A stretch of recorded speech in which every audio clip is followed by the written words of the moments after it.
Okay, so this is annuity.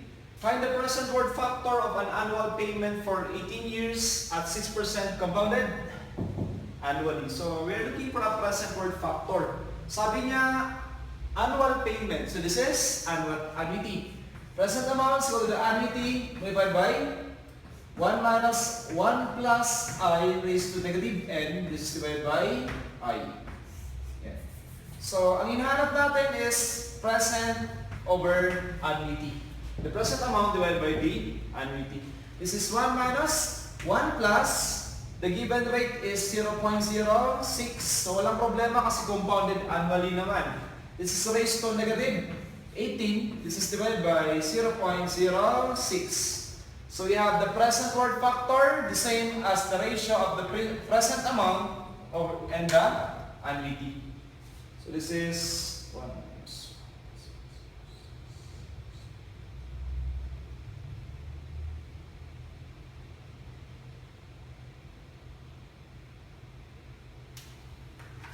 Is equal to 10.828 or 82, and then letter A, so 10.8276. That is the present worth factor. Okay, next problem. So a man plans to retire at the end of 25 years by depositing an amount of 5,000 at the end of each year for a certain interest in a bank. So compute the nominal interest of his transaction if the compound amount factor is for a period of 25 years is 54.86. So 54.8645. Yun yung first requirement. Next requirement is compute the sinking fund factor.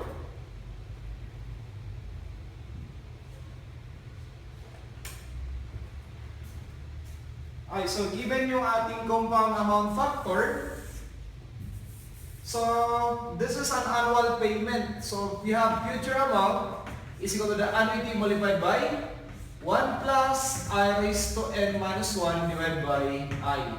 So ano yung ibig sabihin ng compound amount factor? So that is the same as, try natin. So we are looking for the ratio of the future amount divided by the annuity as, ito, we have 54.8645. So this is for the first question. Should be equal to, okay, ito yun. We have 1 plus yung I, this is raised for how many years? This is raised to 25 minus 1 divided by I. So using this equation, try to compute for the value of I.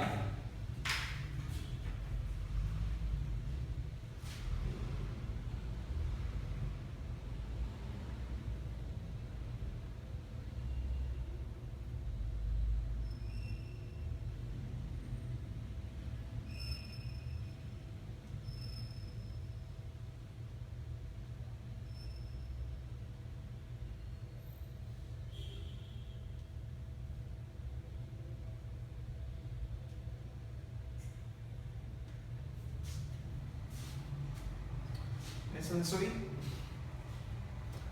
Pagkano nakalagay is processing. So this is,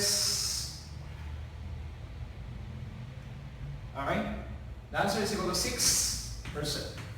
So that will be the rate. Yung next question is the sinking fund factor. How to determine for the value of the sinking fund factor?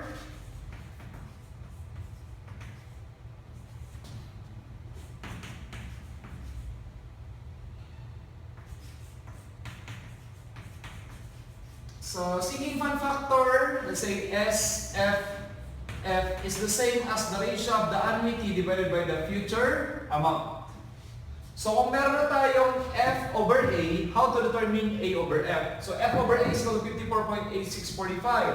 Ano equivalent ng A over F? That is the same as 1 divided by 54.8645. So basically, ang hinahanap lang natin is yung reciprocal ng compound amount amount factor is 1 divided by 84.86, 45. So this equal to 0. So to decimal 0.018. So ito naman yung ating sinking fund factor. The ratio of the annuity and that is the annuity over the future amount.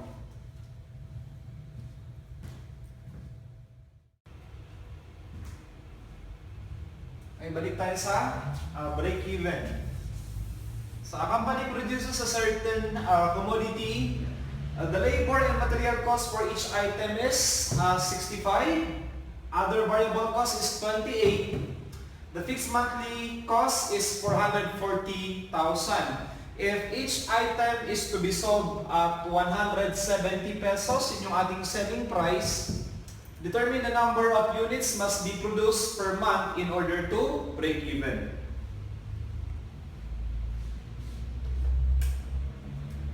So again, kapag break-even, anong sinasabi natin dito?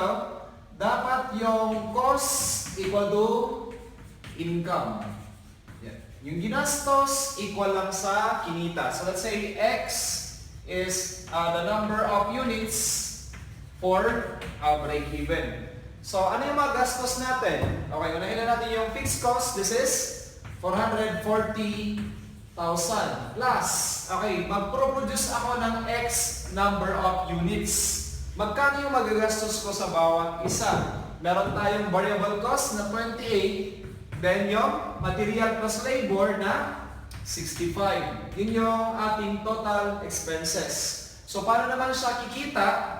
Yung number of items na to, number of units, ibebenta natin ng 170 bawat isa. So let us solve for value of X for break-even.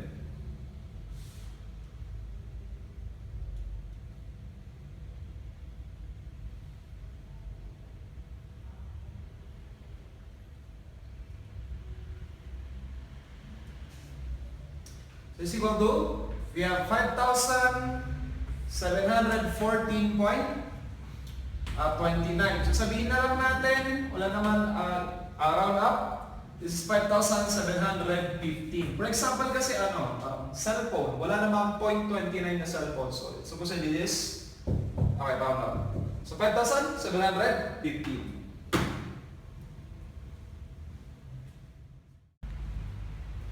Okay, so balik tayo sa annuity. So sabi niya, a farmer bought a tractor costing 25,000 pesos in 10 semi-annual payments. Yung 10 semi-annual na yun, the same as 5 years. Kumbaga, since yung value ng M natin dito is equal to 2. So, each installment at the beginning of each period. So, take note, ginamit niya yung term na beginning.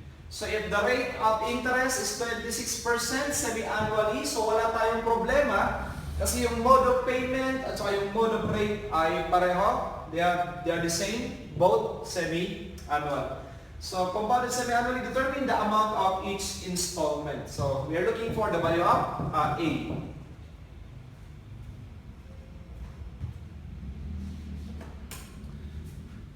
Okay, so again, kapag ginamit yung term na beginning, okay, huwag niyo makakalimutan, kapag ginamit yung term na beginning at the start, on the first day of the month, etc., this is an this is an example of annuity due. So kapag annuity due, okay, so first cost, this is the same as the present amount. So gamitan natin siya ng present amount ng annuity. So the present amount is equal to the annuity, this is multiplied by 1 minus 1 plus I raised to negative n divided by I. Kaya lang, anong sabi natin kapag annuity due, may additional multiplier tayo na 1 plus I. Okay. Only for annuity due. What is our present amount? This is 25,000. Equal to the annuity, this is multiplied by 1 minus 1 plus, yung given na rate, we have 0.26 semi-annual over 2 raised to negative 10. So, hindi na natin i-multiply ng 2 ito for a reason, sinabi niya sa problem, those are 10 semi-annuals. Kung ilalagay natin siya as year, that is 5 years, times 2. So pareho lang, 10. That is divided by, we have 0.26 over 2. Kapag annuity due, may additional multiplier tayo na 1 plus J 0.26 divided by M divided by 2. So let's ask, compute for the amount of this installment.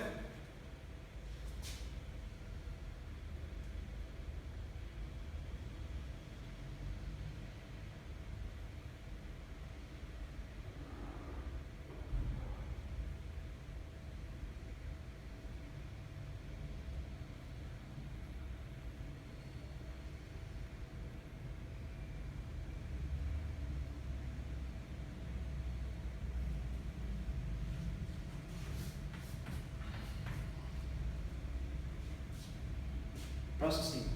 So the amount of this installments will be 4,077.20. So yun yung kanyang babayaran every semi-annual.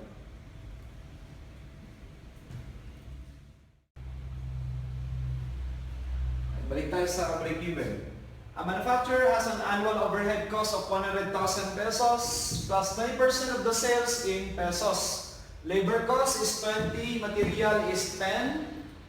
He has a capacity of 10,000 sets per month but expects to produce only 8,000.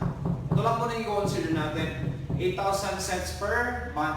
How much is the selling price of each just to break even?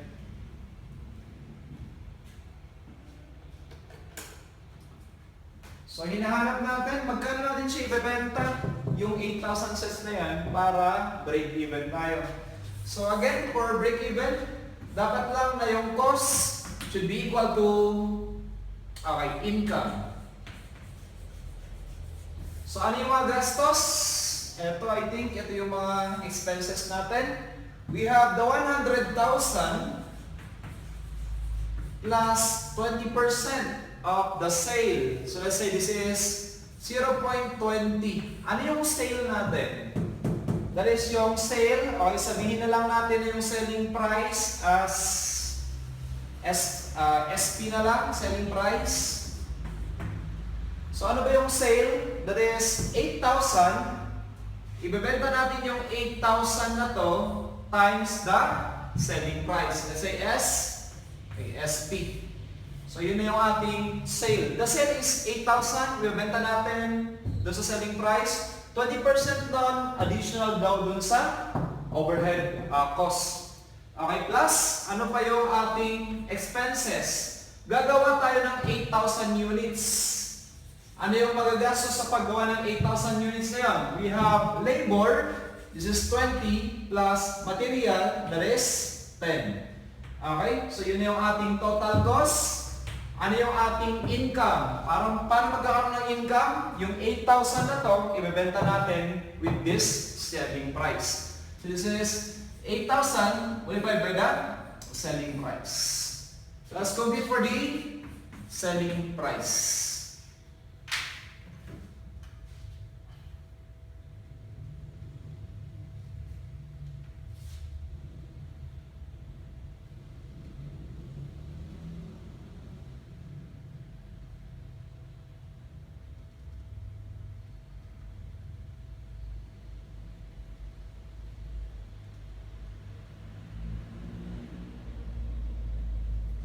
So, meron tayong selling price, equal to 53.125. So, that will be the selling price.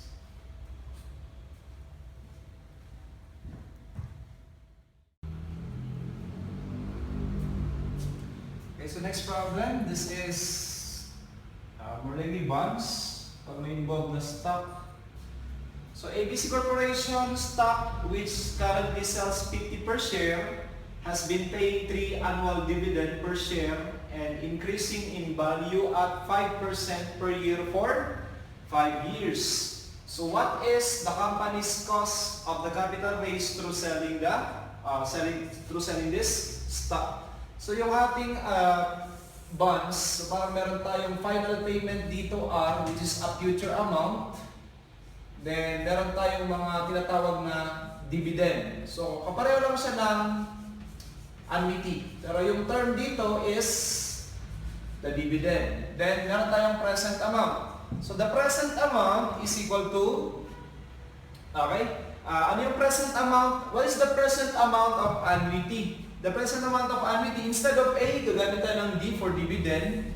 1 plus I raised to negative N divided by I. Plus, ano yung present amount nito kung future value siya? Ordinary compound. That is yun yung R divided by 1 plus I raised to N. So we are looking for I. Kung meron daw siyang 5%, increasing at 5% per year dun sa mga, dun sa share na yun, 50 pesos.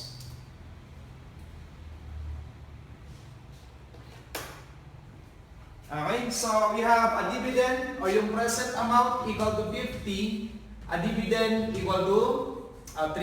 Kunin natin yung value ng R, that is the same as future amount, ordinary compound. Yun yung present amount multiplied by 1 plus I raised to N. Kaya lang yung gagamitin natin dito na initial, yung initial I natin, let's say I1, yun yung given kanina ng 5%, good for 5 years. So kapag pagsasamahin natin, magkano yung possible increase dun sa rate. So we have the future amount, or this is the same as R. R kasi yung ginagamit yung ibang libro, parang redemption price, yung term. Excuse. That is, present amount na 50, this is multiplied by 1 plus 0.05, good for 5 years. Ano yung magiging value niya after 5 years?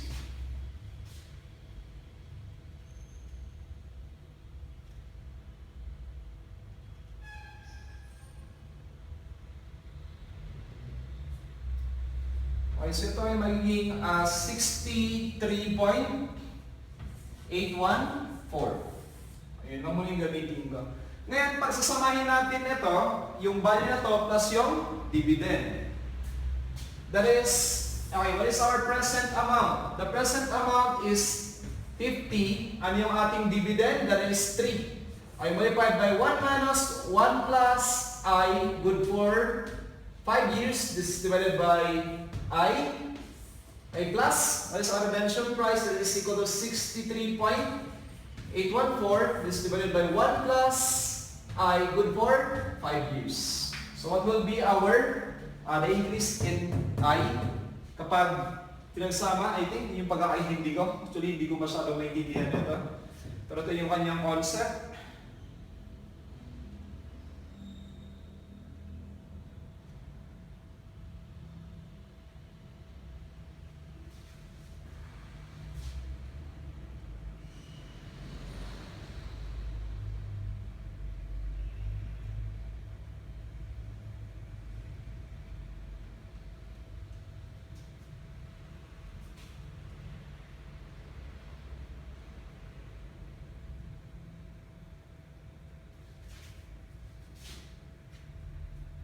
Okay, processing.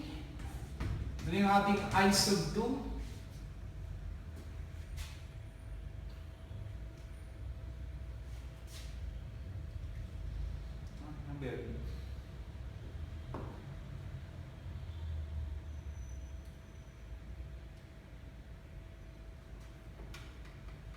Tagal.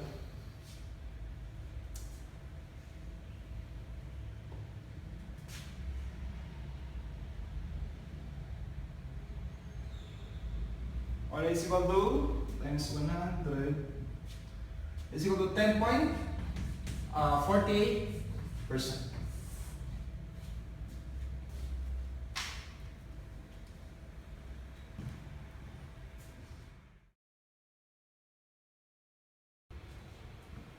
Okay, so sum of the years digit method. So, machine costs 1,500,000. It has a salvage value of 600,000 at the end of its economic life. Using sum of the years digit method, the book value at the end of 2 years is estimated to be 870,000. What is the machine's economic life? N. So, again, paano ba nakuha yung book value, that is the first cost minus D sub 2. Paano naman nakuha si D sub 2? Equal yung sa D1 plus D2. Tapos, separate pa yung solution ng D1 tsaka D2.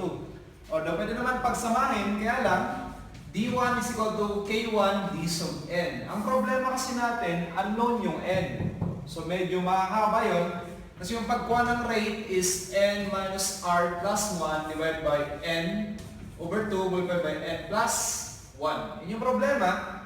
So, D1, unknown yung N, tapos yung D2, unknown ulit yung N.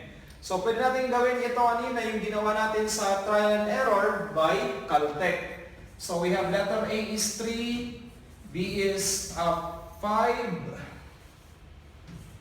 tapos C is 4, then D is 6. So, pwede natin gamitin yung Caltech natin by trial and error. Kailangan lang natin mapalabas yung book value na 870,000. So, gamitin natin yung mga nasa choices.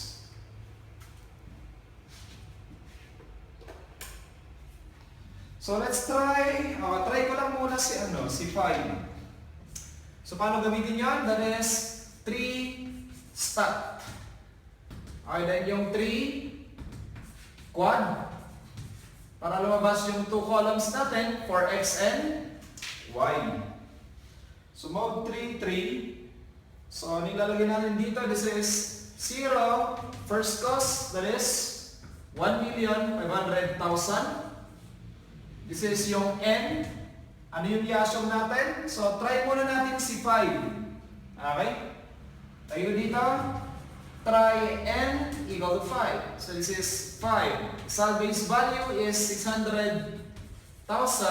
Tapos, yung last row is N plus 1 equal to 6. Repeat salvage value, 600,000. Okay, maglagay tayo ng data. 0, 5, 6. 1,500,000, 600,000. 600,000. And then afterwards is we are to clear all CA.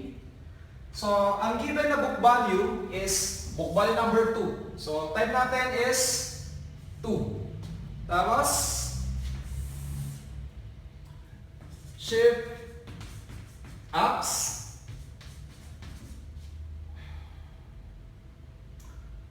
Then number 8, yun yung regression.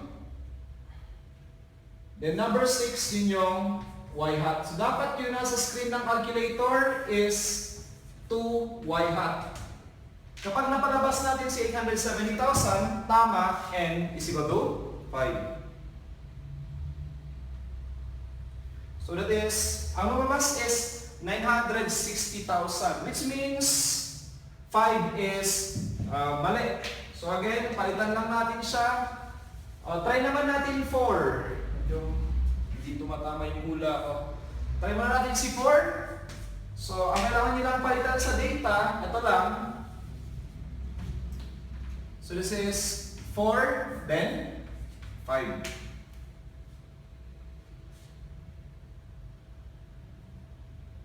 So, balik lang kayo sa, pwede nyo gawin is shift ups, then data.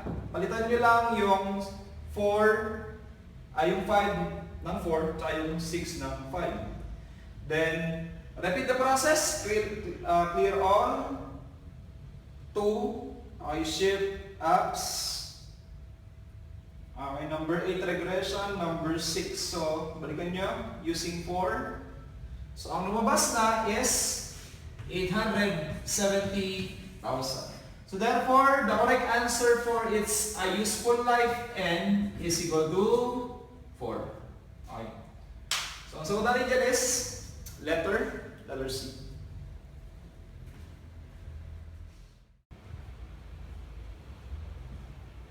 And next, if the benefit ratio to be 1.8, how much should he spend in a project that provides annual benefits of 120,000 for a period of 5 years without a salvage value?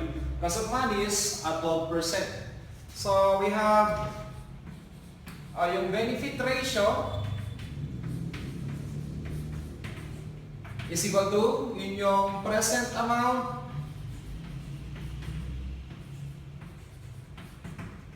of benefits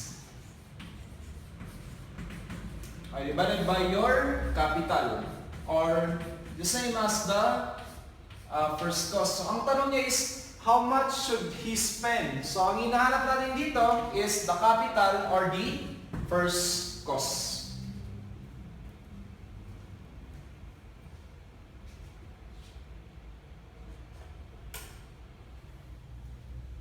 Okay, so kunin muna natin yung present amount ng mga benefits. So binigay or sinabi naman niya na benefits na to, so wala na tayong ibabawas dyan. Siguro that is the net value.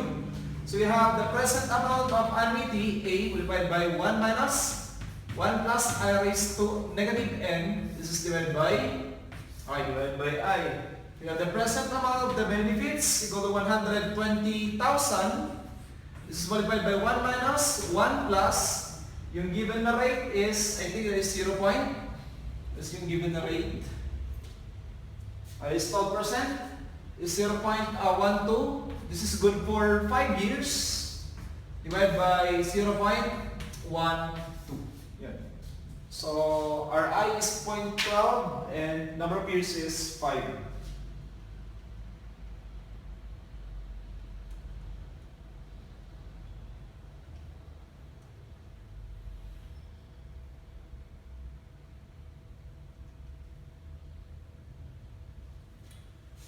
So we have the present amount of the benefits is now equal to 432,573.1443. So benefit ratio is 1.8.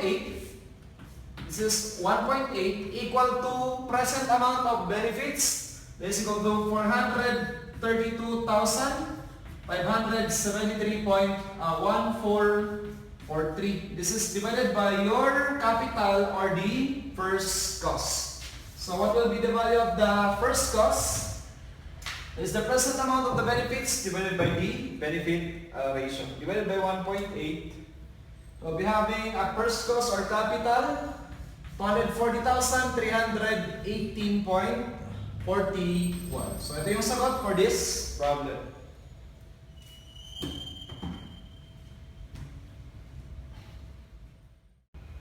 Balik tayo sa annuity.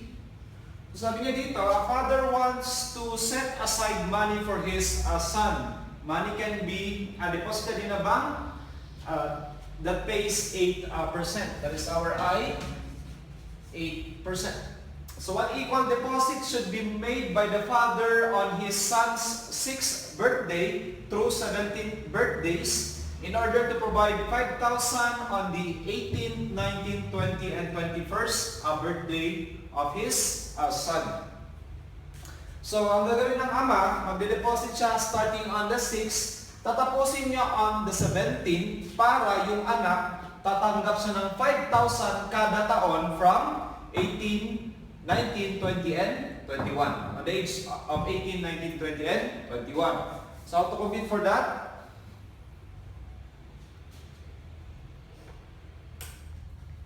Okay, so kailangan lang dito is alam niyo yung location ng future amount at present amount. Kung i-observe natin yung in between 17 at saka yung 18, 19, 20.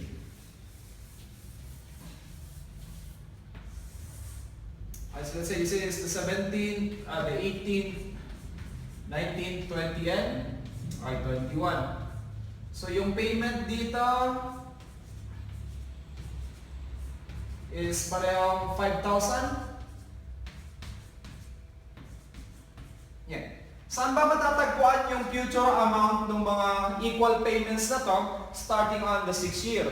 So huwag niyo kakalimutan na yung future amount ng annuity ay laging nasa tapat ng last payment. So therefore, yung future amount is on the 17th. So that is the future amount ng mga annuity na to. So let's say F sub A. So ilang taon yun from 6 to 17? That is 1, 2, 3, 4, 5, 6, 7, 8, 9, 10, 11, 12. So we have 12 payments. Okay? That is, we have 12 payments. Kung mapapansin nyo, supposedly, 17 minus 6, di pwede yan kasi merong isang payment na hindi nag-interest. Yun yung last payment. So, n is equal to 12. Tapos, yung 5,000 naman, yung 5,000, saan matatagpuan yung kanilang present amount? So, it is considered as annuity, 5,000 per year. Ang present amount is always one step backward. So, one step backward, saan matatagpuan yung kanilang present amount? Nandito lang din sa 17. That is the present amount of the 5K. So, magkakasalubong sila, nandito rin yung future amount ng mga annuity. So, dapat yung future amount ng mga annuity is equal to present amount ng 5,000. Kapag pinagsalubong natin on the same year. So, we have the equation. Future amount ng mga annuity is equal to the present amount of the 5,000. This is annuity multiplied by 1 plus, ano yung ating rate? 0.08. Ilang payments? 12 minus 1 divided by 0.08. Yung common formula for future amount of annuity. Present amount naman, that is equal to 5,000. Present amount, 1 minus 1 plus 0.08. Ilang payments ito? Yung 5,000. How many payments? Okay, we have 4 payments. So this is raised to negative 4 divided by 0.08. Okay, so let us compute. Magkano yung babayaran ng tatay from 6 to 17?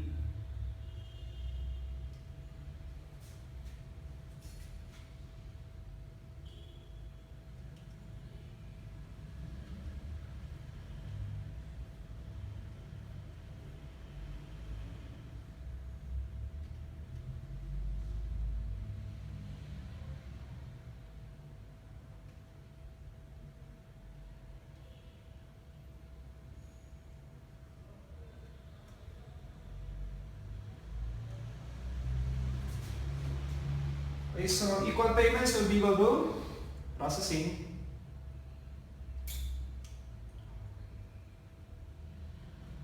Equal payments will be equal to 872.66.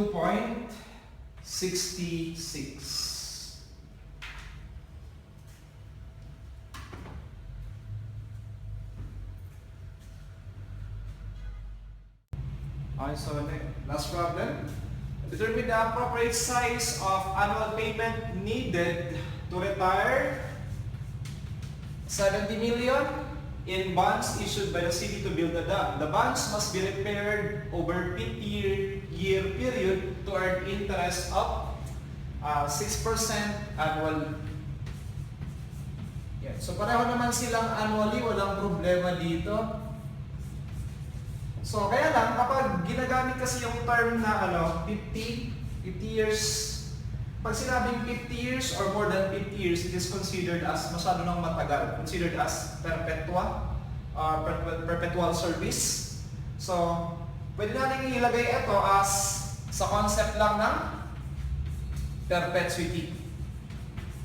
Okay, kasi yung n natin is greater than or equal to 50. So, over a 50-year or over 50 naman daw. So, masyado lang matagal, perpetual service na yan. So, you have perpetuity is equal to, or present amount is equal to A over I. Hinahanap lang natin yung A. Present amount is 70 million. Then, yung given rate is 0.06. So, magkano yung, sabi niya, annual payment. The value of the annual payment. So that is 0.06 of 70 million, 442 million, or 4,200,000, I think. Okay, so we have an annual payment of 4,200,000. That will be 4.2 million. Letter